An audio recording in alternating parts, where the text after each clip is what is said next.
Anyways, Beers with Bill welcomes Tomas Baldasaro, and we're going to start with Canuck Pale Ale. I'm interested in that, so take it from here, Tomas. Oh, sweet. So the reason why I picked these four beers are A, they're available at the LCBO. B, I've worked for both of the breweries, but I also think they're kind of the pinnacle of their style on a readily available brand. I have seen some stuff out in the market from small breweries that I think holds well to these, but it's something that's available province-wide and in some cases internationally. I think they're two of the best styles in the world, the best beers in the world. And I also picked them because I went the Great Lakes side, which is a West Coast style. So West Coast Pale Ale and a West Coast IPA. And then at Collective, they're more of a Vermont style. So we have a Vermont Pale Ale or Session IPA and a Vermont IPA. And we're just going to talk a little bit about the differences and the subtleties of the two different styles.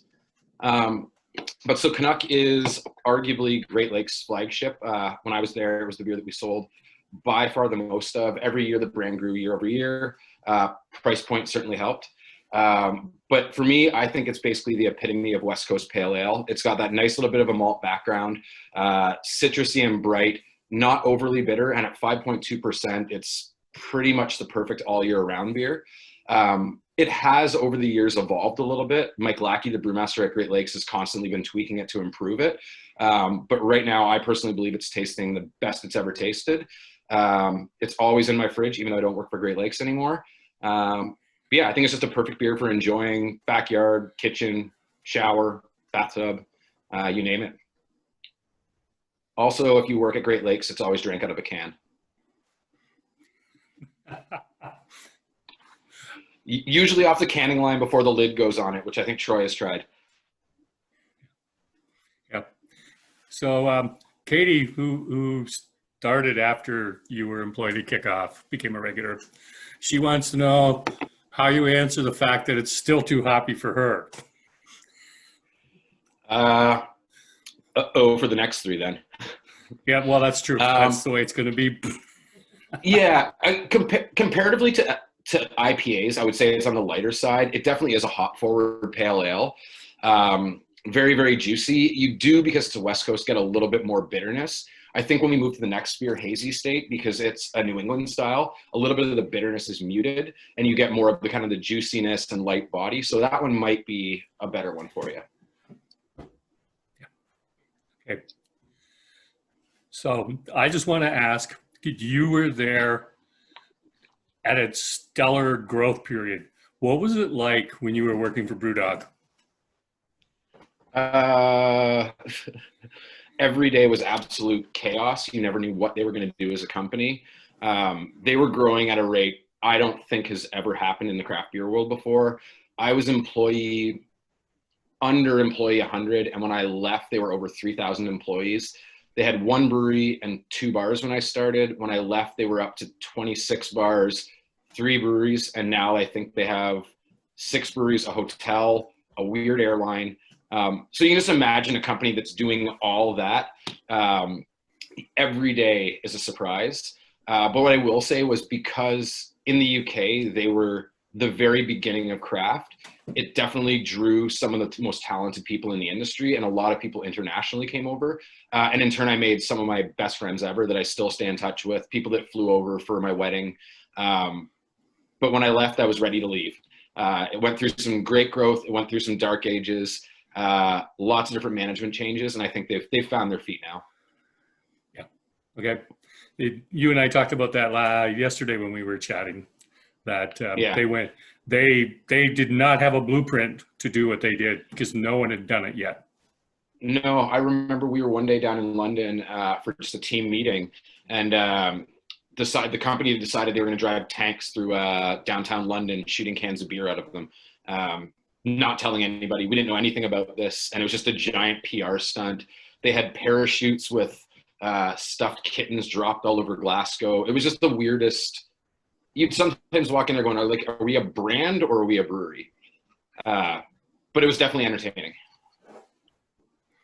Terry and Emma say the BrewDog Hotel in Columbus is a blast. I have not been. It would have been on my list this year if I was allowed to go down there, but I got to check it out. Katie wants to know about the taxidermy behind you.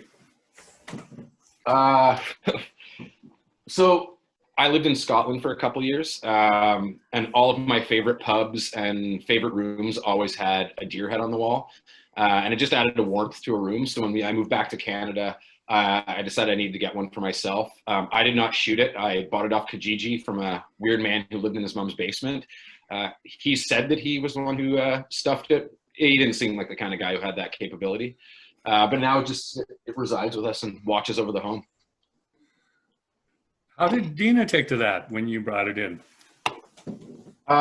If I could walk you around and show you the design aesthetic of our house, that's all her design aesthetic. It fits in perfectly. Okay. So yeah, she's totally okay with it. She wants a taxidermy peacock. That's the next step. That would be the achievement. Wow. Yeah, they're a little bit more expensive. We'll leave it at that. Yes, they are. And you're probably not buying them off a guy who lives in his mom's basement. So what was your favorite memory from kickoff? Well, I've got a few different weird memories. I think a memory that was over the entire period I was there was I met some of my best friends. Florin, who's on this call, has visited me in every country I've ever lived in. He's been my pal and in my bubble through all of COVID. So those introductions, meeting Troy, meeting you, Bill, Ed, who, I hung out with constantly, did some renovations in his house for him. I don't know if he's in the same house. But I would say the people and the community were the most important part. We all know the bones of that. It was a plaza. There wasn't much you could do. It was the people that made it special. But then one of my funniest memories, I think, was Champions League final, AC Milan, Liverpool. I believe AC Milan went up early. Everybody bailed out, and all of a sudden Liverpool came back to win. And we got to deny all the people who had left at halftime re-entry and put the people we liked back in the place. And so basically we turned the room twice, and it was a blast. Go ahead, Troy. One of the best moments of my life also at kickoff. Oh, that was such a fun day. Yeah, actually, Troy brought that up last week. Oh, really? Yep. It was one of those stellar moments. You don't get them very often, but when you do get them, they're memorable. Okay. All the fry eaters cleared out at half, and all the beer drinkers filled in at the second half, and made it a worthwhile day. Troy also goes, he knows where to get a pheasant. Oh, let's connect on this one. Absolutely. A pheasant will be great. We're running out of surfaces, but who's the most interesting character that you met at Great Lake Brewing, your time there? Without a doubt, Mike Lackey, the brewmaster. Quirkiest dude ever. Horrible style. Wears weird bucket hats and flip-flops and stuff in the brewery. But he is fundamentally not the only person, but he is the genius behind that operation. He comes up with the beer names. He comes up with the beer writing. He comes up with all the recipes. He's 10 steps ahead of everybody, or at least was in the early years. He was the guy that would walk up to me while I'd be middle of work, noon on a Tuesday, and say Bryden's, and 10 minutes later we were both sitting at the pub getting absolutely no work done for the rest of the day, drinking beers and trying to name all the McDonald's characters. But he was just, you never knew what he was going to do. Like, he'd some days just roll into the brewery with his 3 dogs dressed in a chicken suit, which is where one of their beers, Fine Young Cannibal Chickens, I believe that name comes from, was Lackey's weird chicken suit. He would often go get drunk by himself and ride the subway to the end of the line to go to Steak Queen to drink wine and eat a sandwich. Steak Queen that was made famous by, that was where Rob Ford would go and had a couple of his racist moments where he was speaking patois out in Etobicoke. But Lackey just went because he said it was the best steak sandwich in the city. And I luckily got to travel with him to a lot of craft brewers conferences. We got arrested for drinking in public in Portland, got citations, and then claimed we didn't have ID, and then implicated Troy Birch, who might be coming on the show in a couple weeks, and David Beeman, who was a retail sales manager, who then got banned from Portland parks for the rest of our trip. And we got away scot-free. I just have too many stories with Lackey. He is just the weirdest dude, but has one of the best hearts ever. So much fun to be around. Has spaghetti for breakfast most of the days. And is the ultimate distraction for me getting absolutely nothing done. which is probably good that I'm not there anymore. You speak with him in such enthusiasm. I love it. Oh, if you do get Troy on, ask him about Lackey because he'll have the same experiences. He is just he's been at Great Lakes since he was 12 years old. Started off sweeping the floors, worked his way up, left, became a heating and cooling specialist, ended up coming back to brew. Just a wild dude. Like just one of the funnest people you'll ever meet. Sounds like I should get him on the show. You should, but he's also the least reliable person in the world. Yeah, I got that from a couple of other guests that have been on the show that worked at Great Lakes and then went on to found their own breweries. At one point, we figured out what his password to his phone was, so we set up location services on it so we could track him to figure out where he was because he'd always lie and say he was somewhere he wasn't. Like we had an event we were doing the launch of the Growler station at the Summerhill LCBO. And so John Tory was there, president of the LCBO, all the people that are supposed to be there. The media was there, Toronto Stars, CBC, and Lackey, they made giant posters of to put like the craftspeople behind the brands. And 2 minutes before it's supposed to start, he's not there. And we're watching him on the phone, getting off the subway downtown to go down to Bar Hop and have beers. So he's that kind of guy. You gotta love it. Oh man, you gotta love it. He was on his way and someone texted him and said, "Hey, do you want to go for beers?" And he was like, "That sounds better than going to an LCBO." Yes. I am totally impressed by that. Yeah, you mentioned that we'd be doing Hazy State next. Hazy State, yes. You want to care to talk a little bit about Hazy State? Yeah, so Hazy State, you could argue it's two different styles. It's a New England Pale Ale or a New England Session IPA. There's a very fine line between, like, it's a blurry line with what the differences are. It's lower ABV. I would say by the hop volume that goes into it, technically it would fall into the IPA category, but at under 5%, it's really more of a pale ale. I find this compared to Canuck way less of a malt background. You don't get any biscuitness to it, a lot of juiciness. And I find with the New England style Vermont ale yeast, it's hard to discern the different hops in it. When I drink a West Coast Pale Ale or a West Coast IPA, I can almost immediately say, oh, that's Nelson Sauvin. Oh, that's Mosaic. Oh, that's Citra. Whereas Hazy State, you kind of just get this medley of all of them together that just gives it a juicy, juicy backbone. I find them really great beers to drink, but I find them not complex at all. And I think that's why they're so popular right now, because they're almost like the gateway to hoppy beers. And they're definitely the trendiest of styles right now. New England is all the rage. The hazier, the better. If you have to eat it with a spoon, it's perfect.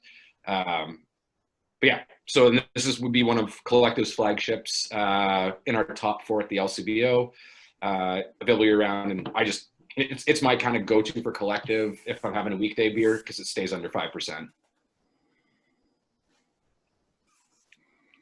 Yeah, that holds up. A little bit of a green taste from the really late dry hop on it. Okay. I haven't got there yet, so I'll take your word for that. Well, I'm going to have 4 beers open at the same time in a moment. So it's just pour them all into the same boot. I'm going to get there. Tell me about the Indie Ale House. Indie Ale House. I don't know if any of you have met him or seen him in the news or whatnot. So Jason Fisher, who owns it, is a character, to say the least. Not the easiest person to work with, but he knows that. Has a really good heart. So he started Indie Ale House, which is a little brew pub in the Junction neighborhood of the Toronto, that's known for a lot of award-winning beers, a lot of barrel-aged beers, but also known for an amazing food program. So when I'd hit my 5 years at Great Lakes, I had a bit of an itch that I wanted to try something new. I ticked most of the boxes at Great Lakes. So Jason approached me. He had just signed a lease on property in Etobicoke that was going to be opening up a production facility. Not quite as big as Great Lakes, but I would say just as ambitious. So I gave about 8 weeks notice at Great Lakes. They were actually not happy, but were okay with it because I was going to a little guy who was friends with them to kind of help him go from a brew pub to a full-on production facility. So I was doing grant writing, sourcing equipment, hop contracts, building up the sales team. But unfortunately, so it was big news in the beer industry. I don't know if people outside the beer industry knew it. So it was a Canadian company called Newlands, or NSI, that was the largest manufacturer of brew houses, tanks, and whatnot in Canada. And they went into receivership 2 days before I was supposed to start with Indy, and he lost his brew house. So the fundamental, like the kettle and everything that he makes the beer in. Yeah. So I ended up still taking the job. But basically, he never got things up and running in the time that I was there. So it just ended up not being the right match. Like, I'm someone who works more at big industrial breweries. So to be there selling off kegs piecemeal was just not where my brain was at. So we left on good terms. But now they're finally brewing. They've got a production facility up and running. I would argue they make some of the best barrel-aged and wild fermented beers in Canada. They did just pick up several different awards at the World Beer Cup this year, and they've also partnered with Italy, which is a giant Italian grocery store at Young and Bay, I believe, where they also have a third brewery, so a little brew pub in there called Biroteca, where they're doing a lot of Italian style beers, and it was getting a lot of great reviews until COVID hit. Obviously, it's not as popular because COVID. But yeah, I think they're a brewery to watch out for. They've got an incredibly talented team, and what they're doing is leaps and bounds above what a lot of other breweries are doing, especially in the specialty style beers. Yeah. And they have you. amazing barbecue. If you ever get there, they have amazing barbecue. Well, that's the point. If we ever get there. Yeah. Well, they are open. They've got a street side patio for at least a few more weeks, so you can get there. But I think it's hard to get onto right now. Hard for me. I'm the primary caregiver to a 90-year-old mother-in-law, so I have to watch the bubble that I stay in. Totally. That But makes sense. I take that under advisement when things open up to the new normal. I'll get a chance to come down. Maybe I'll get a chance to hang out with you and Florin. Yeah, we're around. Yeah. I know where to be. Just tell me to flake out of work, and I'll flake out of work. What do you see that's new and exciting in the craft beer industry right now? New and exciting. This is probably going to ruffle a few feathers. We're part of this, but I love that a lot of breweries are getting into the spirits game and trying their hand at like hard teas, hard seltzers, canned cocktails. Some great, some horrible. I think it's a smart move. I think the bubble that is craft beer is soon going to burst.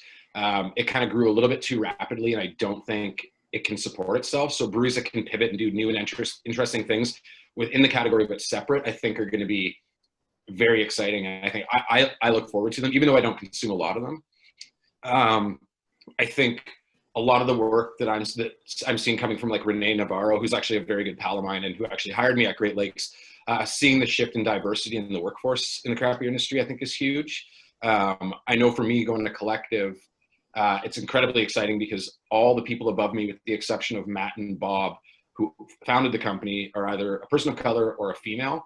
And I'm just seeing an energy that's totally different than what it has been for the last 15 years, where it's a load of just white dudes who think they know everything in the world and only speak to themselves. They don't speak to any other groups. I think that's one of the big exciting things. And then I think a lot of breweries are finally recognizing they need to get labs, and they're testing their beers, and in turn the beers are better and don't have bugs and don't taste off. And breweries that went for 10 years without having any lab testing equipment was always a weird one for me. I hear you, what you're saying. That's a lot of things to digest all at once. Yeah, sorry, that was a bit of a diatribe. That's great. It gives us lots to work with. I'm going to start with Collective. You're there now. Exciting, progressively large microbrew. Yeah. Doing a lot of interesting things. I'm intrigued by their decision to, people of color and women involved in the whole thing. Can you tell me more about that? Yeah, I don't think it was deliberate. Like, this would have started several years ago. So I think, our head of innovation, Catherine, came from a background, I've been pals with her for years. So she came from Mill Street, and she kind of like followed a similar trajectory as me, worked in bars, then worked in craft beer bars, then ended up getting like a moderately entry level job working for a brewery, worked her way up. And I think that Collective was just in a bit of a shift as a company, and they looked at her and saw what she brought, saw the energy she brought, and she just seemed like the right hire. And then, so she came in, and then after her came my direct boss now, Travis Persaud, who's from Guyana, who same thing. He came from Big Rig out of Ottawa. I'd also been friends with him forever. We was like, would always chat, and he ended up going to Collective. And in turn, they've just hired just great people, and they're hiring people with skill. But then in also positions where it's like, you know, like in the brewery side where there's a lot of unskilled positions, they're just making points to advertise in different neighborhoods, advertise in different schools, just so they get a nice mix of people. But I don't think it was one person that said, we've got to be diverse. It was more because Collective was already working with so many different artists from all over the world, from Chile and Africa and Spain and whatnot. It was, everything they were doing was diverse. So it followed the natural progression of where the company was going, that combination of art and beer. But yeah, I don't think I feel like it was never a thing that they addressed. It's just like, that's the energy of the people that work there. Okay. But you do hit on a thing. It's a different kind of energy, and it's a powerful kind of energy. Yeah, well, I think like early on, Collective worked with a lot of artists, with a lot of bands, but like their early on programs focused on a lot of hip hop groups. So it's like if you're working with hip hop groups, then you're working with Black artists. But in turn, it's like then they get interested in like, oh, what's this craft beer thing? And then all of a sudden, their buddies who live in Toronto or live in Hamilton are like, oh, I could get a job working there. And it's like all of a sudden you hire a couple people, and then you end up with this thing that happened kind of organically, but it wasn't. No one deliberately said, oh, we need to have these people working our production line. It just ended up being the people that applied. And if someone comes in, they have good references, and they're willing to put cans in boxes and boxes on pallets and pallets on the trucks, anybody can do that. And then in turn, those people can take on new challenges and rise up within the company. And a lot of them have. Yeah. So we talked a lot yesterday about how COVID has had an impact on a lot of different microbrews and the biggest impacts that they have. And you made mention that the focus for the Collective has not been bars and restaurants from day one. No, yeah. So we were quick in pivoting. I think about 2 days into the lockdown, we launched home delivery, and boy, did we bungle that for the first week. But we just wanted to get out there and do it. So immediately, obviously, bars and restaurants were closed. We reached out to all of our bars and restaurants and said, hey, if you need to return product, we'll take it back off you. We'll offer credit, anything we can to help out with your bills. We just kind of looked at it and we're like, we didn't envision it being as long as COVID is now, but we definitely looked at it and said, this is not going to be a 2-week issue. We need to figure something out. So we made the pivot. Instead of laying our staff off, we immediately took all of our sales reps and moved them to delivery drivers, which after a month of doing it, they didn't like. But when it meant they got to keep their job at the same salary, they were very happy for a while. And then as LCBOs started to let reps come back in, those reps stopped driving, went back into visiting LCBOs. And then as bars started opening, we pivoted that team back, and now they're fully back into bar sales.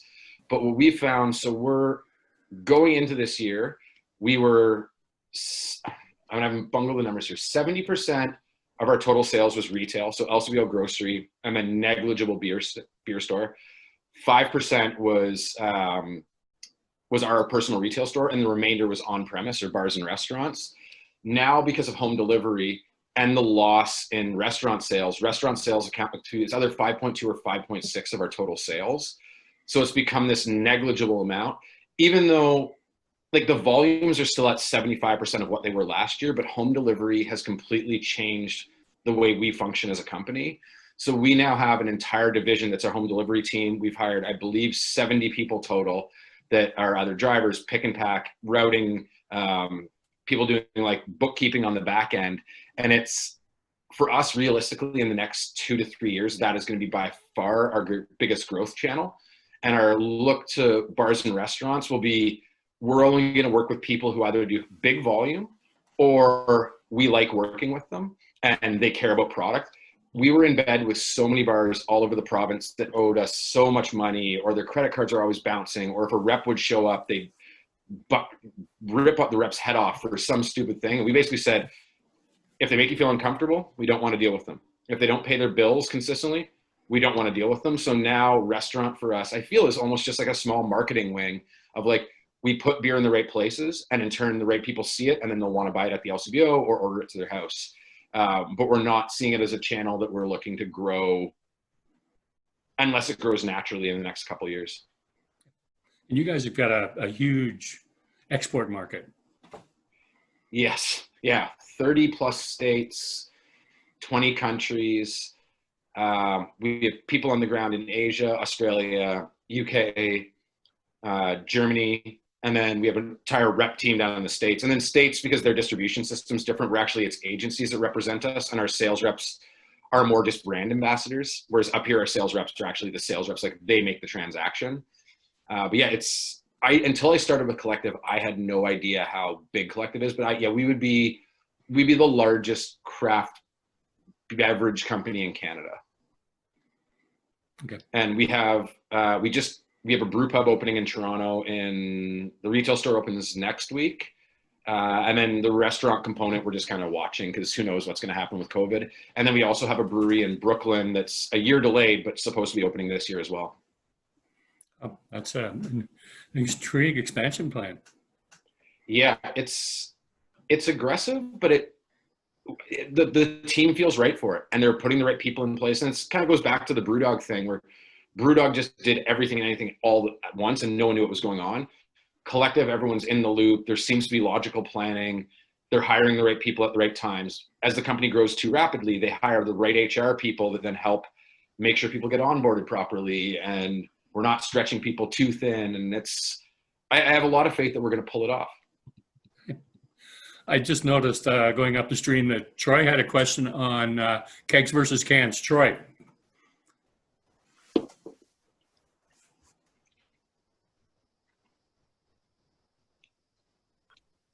So you answered most of that, actually, what I was interested in. In my decision closing kickoff, we were mostly draft. The beer fridge was neat, but I mean, the lion's share was the keg. Obviously, almost everybody pivoted to like canned bottle sales, got right out of kegs, obviously, because of the bars being closed down. Did you see a shortfall initially with your can production? I don't think Collective Arts does a lot of bottles. No, we don't do bottles. No, but did you actually have a shortfall? Because there were some breweries actually got into shortfalls because they couldn't produce enough. And the other, how much keg production are you actually doing now? Right. So the can thing, we were able to mitigate that because America, for at least a month there, shut down for us. So a lot of the product that would have been going that way went in the cans for Ontario. So we were able to just swing it here. Also, the closer the sale, the better the margins. So if we're going to pull from the States, we're all like, your retail store is your most profitable. The LCBO is your second most or direct to home, then retail, then bars. So we luckily did not have a can shortage. And we had pretty good contracts with Ball, who does our cans. So we were locked in. And thankfully, now that the tariffs have all been sorted, I don't think we're going to see anything. Now for kegs, I'd love you to get on a call with our team when we try to beat our heads against the wall, figuring out what to put in kegs. There's no way of knowing. Today we went back and forth. We have a new packaging run of Life in the Clouds in 30-liter kegs, and projection was 250 kegs. It then got scaled to 150. Then someone said, maybe we only need 50 because if everything gets shut down in 2 weeks, we're dumping kegs. And then we settled on 200. Why? I don't know. Yeah. We're making it up as we go along. I think that's the only thing you can do. Yeah. You just gotta see you got to see where the market goes. 100% in Toronto, our weather, I know Kitchener's the same thing. It's been a very dry summer, but in the same sense, it's also rained very frequently in small amounts.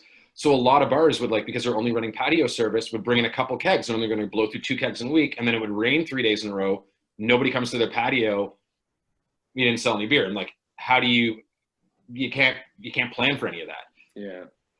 So but we're doing it. And the one bonus that we have, because we're also a distillery, is like in the worst case scenario, if the world shuts down again, all that kegs just gets repurposed as hand sanitizer. Okay. So it's not going to get dumped down the drain.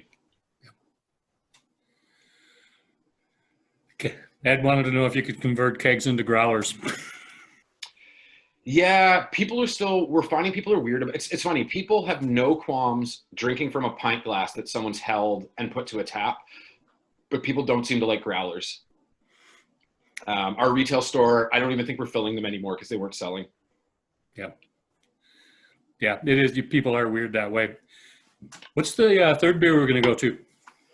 Third beer, so we're going to go East Coast, West Coast, or West Coast, East Coast, West Coast, East Coast. So I'm just going to go grab mine from the fridge. It's going to be Octopus Wants to Fight.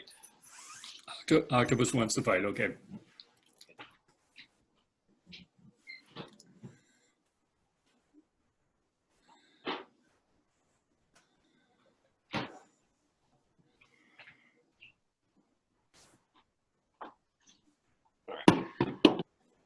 I was going to have them all ready, but I was like, I don't want to be drinking warm beer.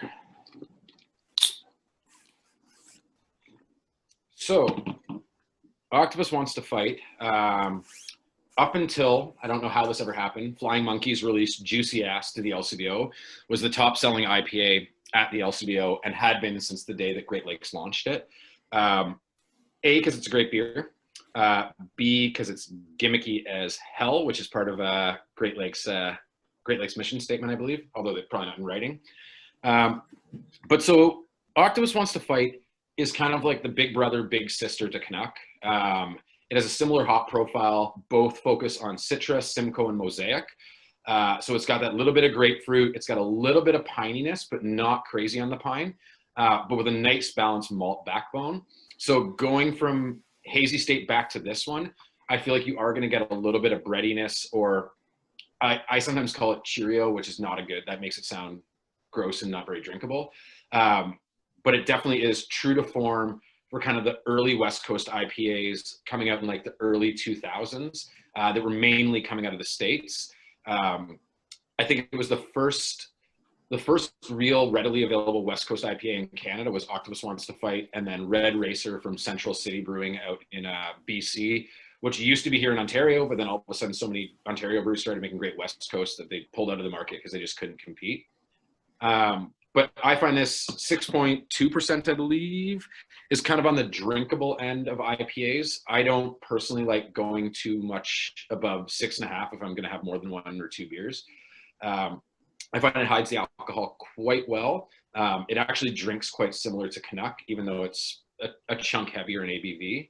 But yeah, have a sip out of a can the proper way. Yeah, and there's like a little sweetness to it as well.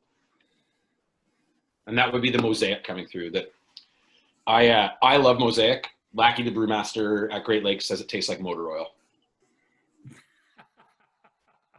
Oh, that's great. There is a slight hint on the back end of that statement. Yeah, it's funny, like I've only ever been once, but the brewers always go up to Yakima Valley in the fall, and that's when they do the hop harvest. And the reason why they go is you want to be part of the hop rub, because the longer the hops, the hops stay up, it changes the profile. So you want to be there rubbing, and you'd be like, okay, I want week 1, or I want week 2 of week 1 Citra, but I want week 2 Mosaic. So Lackey would come back every year and he'd bring these hops and be like, okay, we're going to make a prototype beer with this one. And it'd be like Equinaut. I've never had Equinaut before. So he makes a beer. I'm sitting there. It's delicious. And I'm like, and he's like, yeah, I get diesel exhaust off that one. And then I'm like, well, you just ruined that beer for me. Thanks, man. Because I was not getting that. But the second someone implies it, it's like, oh, you're right. I totally see what you're saying.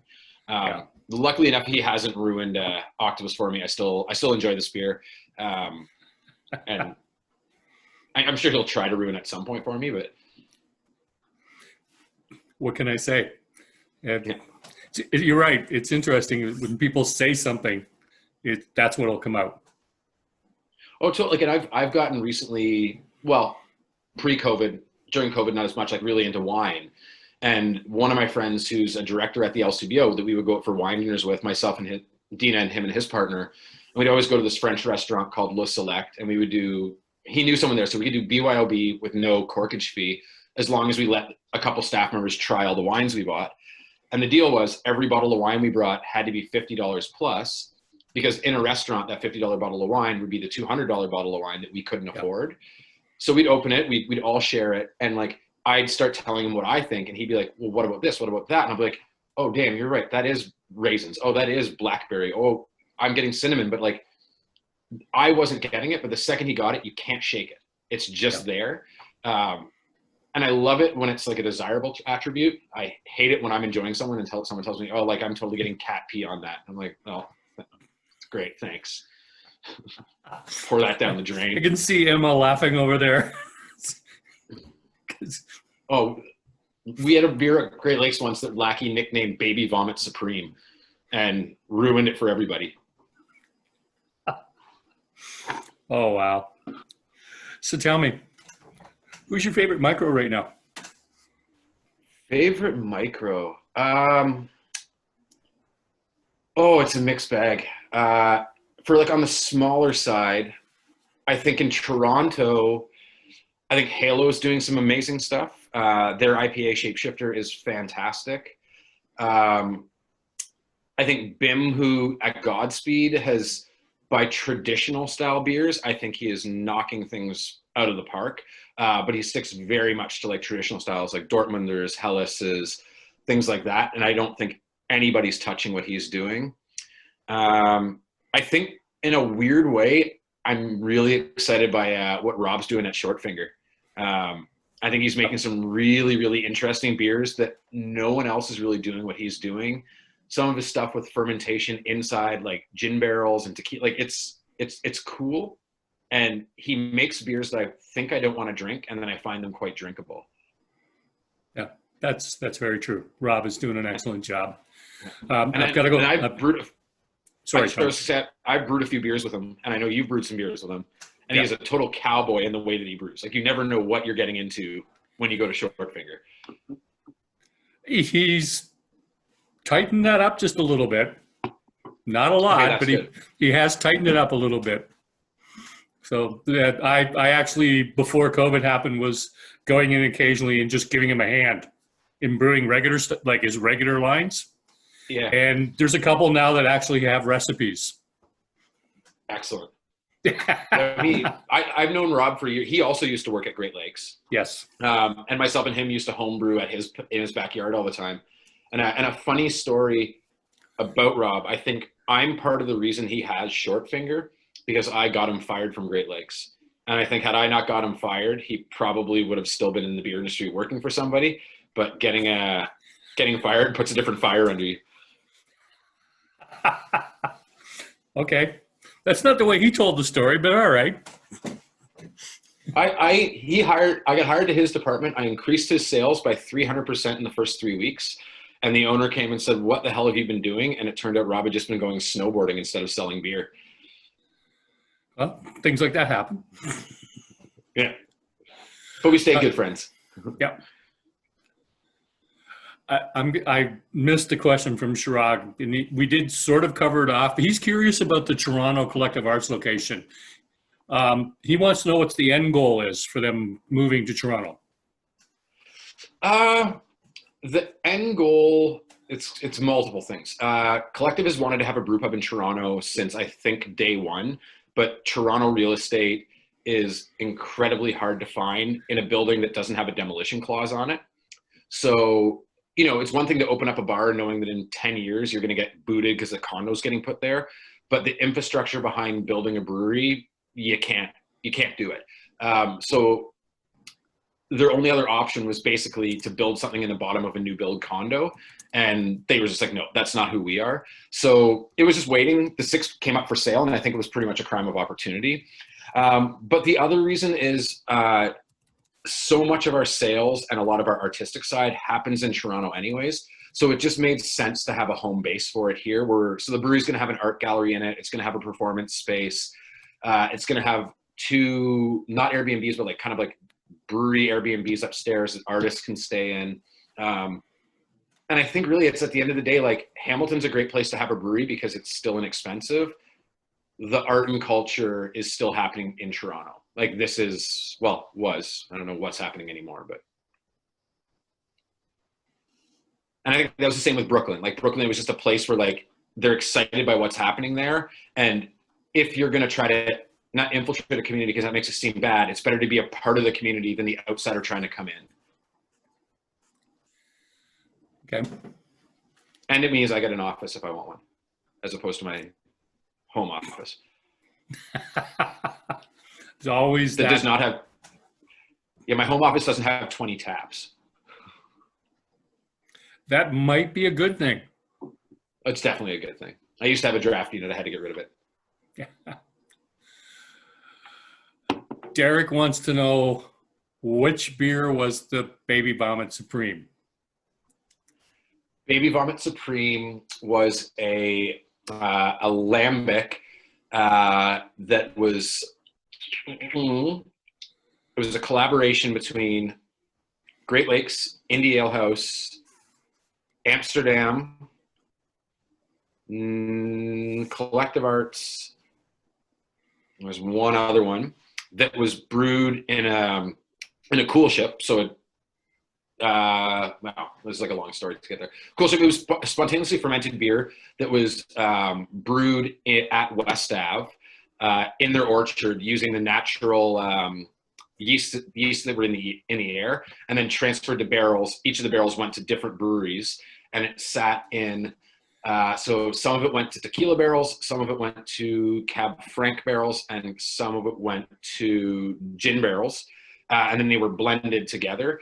And it was what everyone thought was the most beautiful, complex beer ever. And Lackey said it tasted like baby vomit, and then we ended up dumping all of it because no one could shake that out of our heads. Also, too, no one knew how to sell it because we brewed it in an orchard.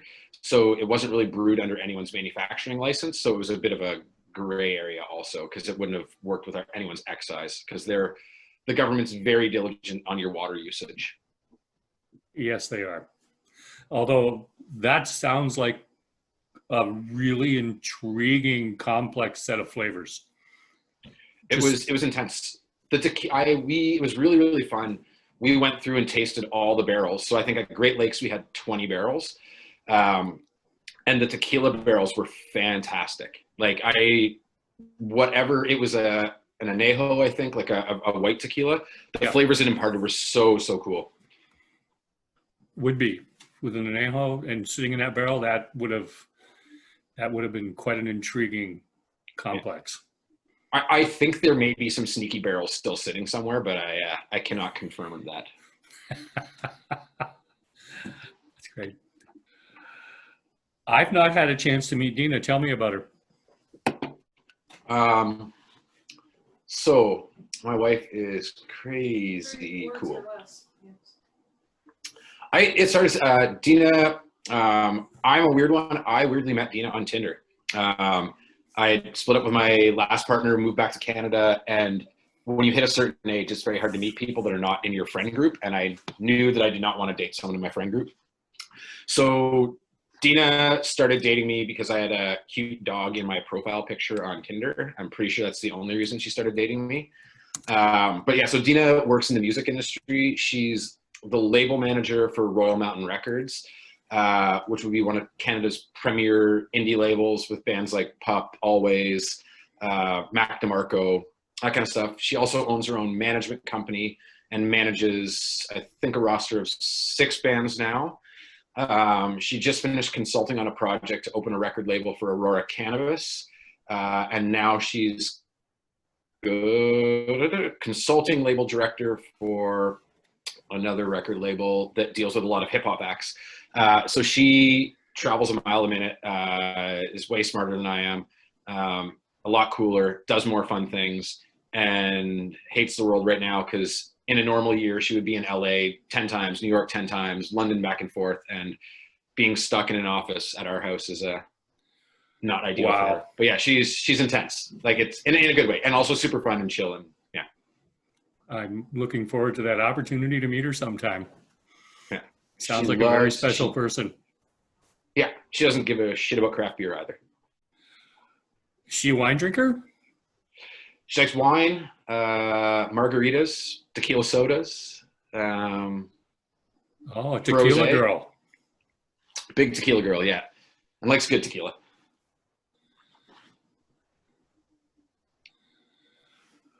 Terry, MEC wants to know how and for whom did the collective gin cocktails get developed?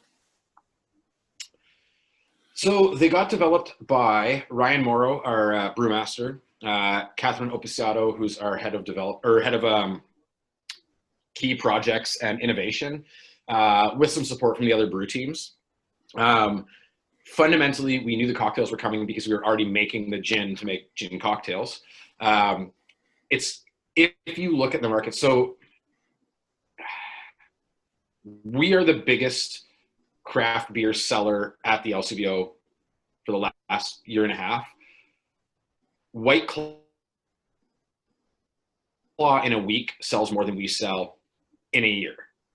So we don't want White Claw. We don't want to be in that category, but we recognized that there was a part of like the beverage world that wasn't looking to beer, but was looking for something ready to drink. So we decided we wanted to make cocktails using our gins because we have the 3 gins, the artisanal rhubarb hibiscus and plum blackthorn. So we came up with 3 different recipes for it, pitched them to the LCBO. Ultimately, the LCBO decided they wanted to go with the grapefruit, lime, and thyme. That was not the one that we wanted to push. That was actually 3rd on our list. But sometimes when the LCBO says jump, you say, okay, I'll jump a little bit. So we jumped a little bit. So funny. So we launched it to market. It immediately became our top selling brand at the LCBO, outselling anything else we have. But because that market is so competitive, it's actually been delisted, and we now need to repitch something else for next year. They won't be bringing it back. So I don't know if that answers, but it was basically we had gin, we wanted to enter that market, and we weren't ready for it. Okay. Life in the clouds. Yes.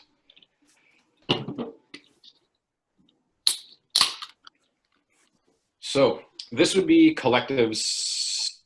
I would say if you're a staff at Collective, this is everybody's favorite beer. It's our number 2 seller for beers, behind Ransack the Universe.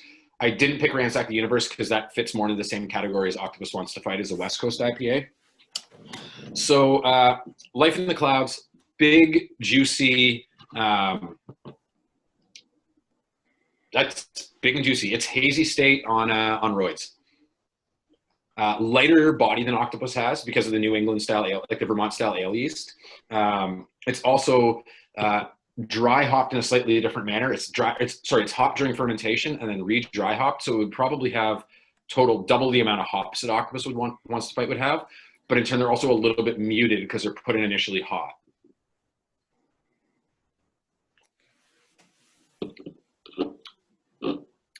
So it is a double dry hop. So it's probably of our core range, the most expensive beer for us to make.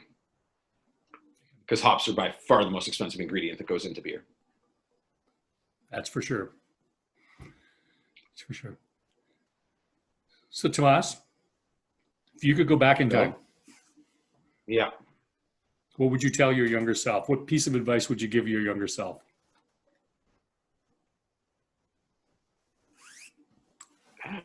I don't know. Don't get into craft beer. Invest in Shopify. Get rich or die trying.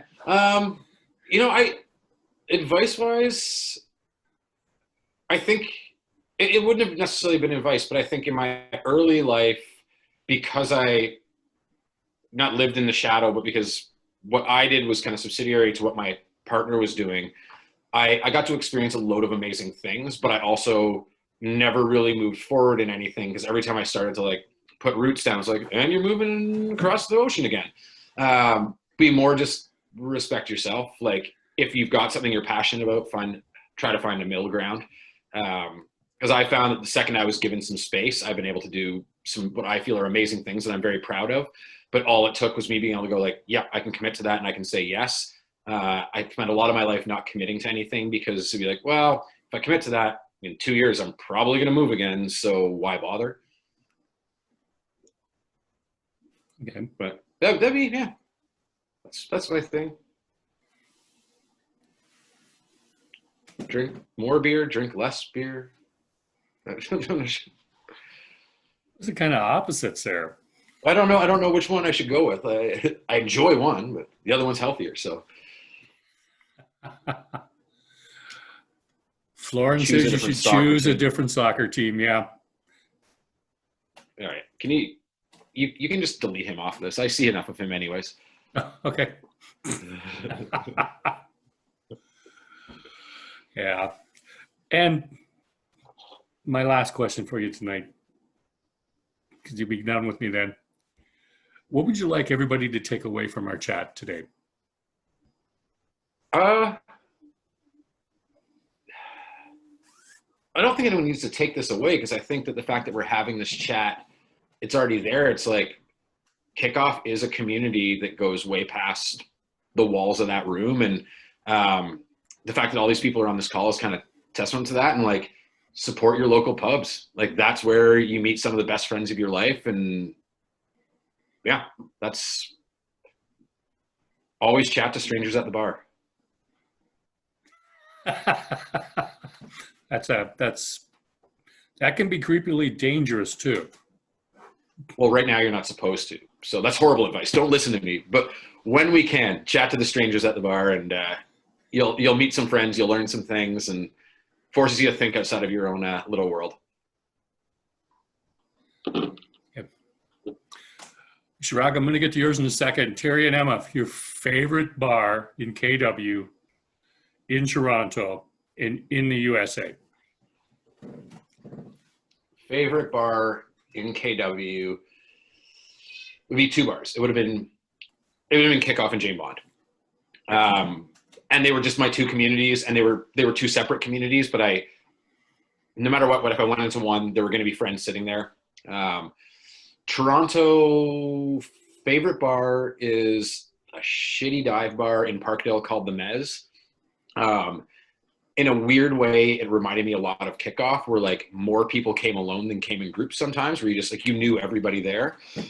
Their patio's open right now. I hope they are able to survive the winter.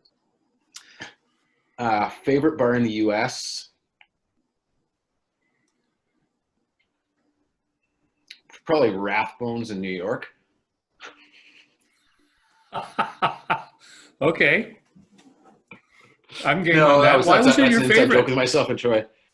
No, it's an inside joke with myself and Troy that involves the New England Patriots and a bar after his name, making fun of the Patriots, and a great season that was cut short.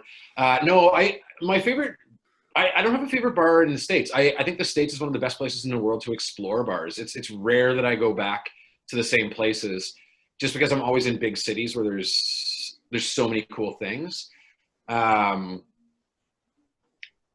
I like in the last 3 years, I've been to New York probably 10 times, and probably only gone back to the same bar once, because every time I stay in a different neighborhood or whatnot. Yeah, and then yeah, I know my bars. A bar for me is a local, unless I'm a traveler, and then a traveler, it's exploring and doing new things. That's fair. So Or whoever has the best happy hour. Yeah. Chirag wants to know what your thoughts are on Jam Up the Mash. So I like sours. They mess with my stomach, so I do not drink them too often. Just I find they affect me like drinking salad dressing, or at least a nice vinaigrette. I enjoy Jam Up the Mash. I think it's a gateway into sours. We've lately started doing fruited versions of it that are only available for like home delivery. It's not going to the LCBO, but it'll be like Jam Up the Mash with boysenberry, Jam Up the Mash with peach mango. I find I enjoy those a lot more than straight up Jamma. I'm also not a big fan of kettle sours.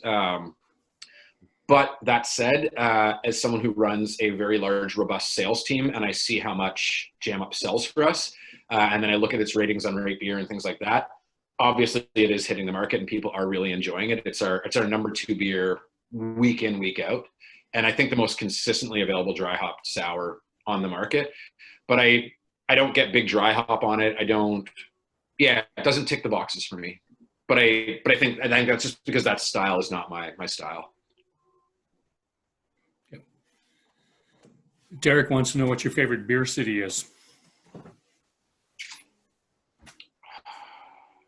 Changes. Portland, probably I've had the craziest experiences in. Some of the best bars, best beer. That's a bit dated now. Yeah, Portland was probably the best. My beer city experiences are kind of like not real because I get to go to craft brewers conferences where literally the top brewers from all over the world all descend on a different American city. And then every single bar pulls out all the stops, and like there's beer events everywhere. The bars bring in all the specialty stuff. So my experience of Portland during a conference is probably different than maybe going to Portland when there's not that going on. But yeah, I think Portland would be number one. And then surprisingly, Philadelphia was awesome. And I've done Philadelphia 3 times now and always had good experiences there. Philadelphia is an intriguing city, that's for sure. I love Philadelphia. It's one of my favorite American cities to travel to. Yeah. I prefer Chicago in the past, but Pittsburgh, we went to last Christmas, was a lot of fun too. Actually, another one that's I've been to once, that's Asheville in the Carolinas, is insane. I think it's got more craft breweries per capita than anywhere else in the States. In the mountains, great hiking. It's like the Austin of the East Coast, but with craft beer. It's definitely worth a check out once we're allowed to go places. Yeah. So I want to thank you for joining us tonight, Tomas. This has been a very interesting conversation and chat, and I loved your selection of beers to taste. And, yeah, I'm sure everyone's had most of them, but yeah. So on behalf of everybody with Beers with Bill, thank you for taking the time to join us. And I'm going to take a few minutes to highlight October. Next week, as you've all noticed, Ed's going to be on. We're going to be having a conversation around quads. And then the following week, if everything comes together, Tomas has linked me up with, there it is, mine just skipped. Forgot his name now. Troy Birch. Troy Birch at Great Lakes Brewing. The following week, Marvin Dick is back from Wellington Brewery. And Carmen is joining me on our Halloween show, the last Tuesday of October. And we've already got the beers selected, a little bit more about that. And then we will be cracking my beer that I put in my cellar and having a conversation around it as well. So we're looking forward to a great and fantastic October. I'm working on November. Ren's joining us on the 3rd. And then Keith and hopefully Dr. Allen from United States will be joining us afterwards for a conversation around the election south of us on the 3rd. So I am going to stop recording and open it up